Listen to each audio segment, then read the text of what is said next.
Is it just me, or does it seem like every team in the AFC North could realistically have a winning season and make the playoffs? It's not just me, right?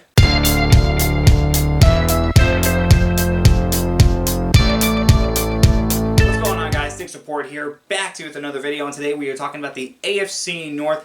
A lot of interesting things to talk about, so let's jump right in with the Baltimore Ravens. After 2 years of negotiations and speculation on what was going to happen, Lamar Jackson and the Baltimore Ravens agreed to a new 5-year extension. And this happened on draft night, no less. And then to top it all off, they get Zay Flowers in the first round to help out the receiving corps. Also on free agency, they signed Odell Beckham Jr. and Nelson Aguilar. So hopefully that turns around this Baltimore receiving corps that was, well, the worst in the NFL last year. With Rashad Bateman coming back healthy, same thing with Devin Duvernay, hopefully everything works out. Now, they did lose Ben Powers on the offensive line, but they're hoping that Ben Cleveland can pick up the slack. And Todd Monken is their new offensive coordinator after, well, let's face it, terrible play calling last year from Greg Roman. Really? A quarterback sneak at the 2-yard line. What the heck were they thinking with that? So hopefully this offense is going to be very good this year. On the defensive side, it's same as always, except Chuck Clark is now in with the Jets and he just tore his ACL. And Calais Campbell is gone. Now, the only thing that can hold back this defense is really their edge rushers. Somebody's got to step up there. Justin Houston is still a free agent, and you're talking David Ojabo and Odafe Oweh. Somebody needs to step up. This team has not had a 10-plus sack guy since Terrell Suggs in 2017. For a franchise that prides itself on its defense, that's not a good look for them. On paper, this looks like the best team that Lamar Jackson has had since he's been with the Ravens. But again, that's on paper. Let's see if they can prove it on the field. The Bengals have to replace 2 big pieces when Jesse Bates and Von Bell signed with other teams. Now, Dax Hill is there to take over one of those safety roles, but we're talking about the best safety duo in the NFL for the past few seasons.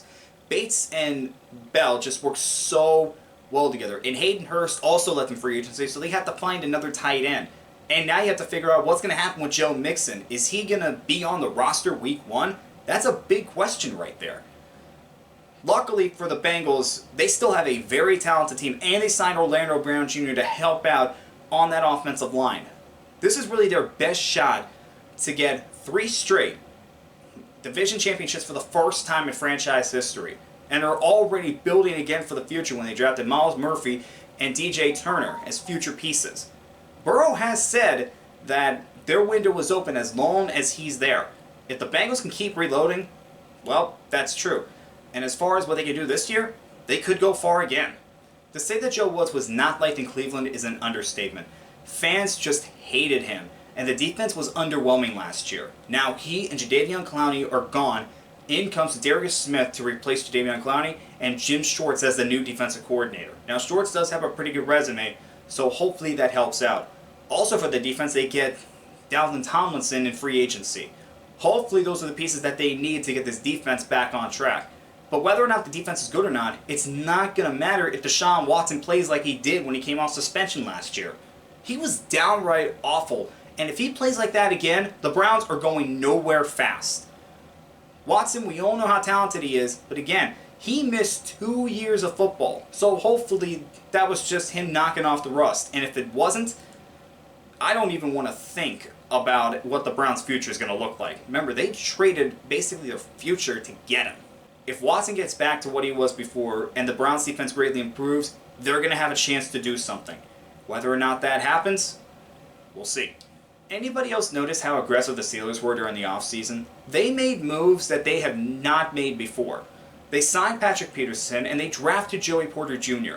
to replace Cameron Sutton. Porter Jr.'s father was a legend as a Steeler. And if the younger Porter could be half as good as what his father was, I think Steeler fans are going to be happy.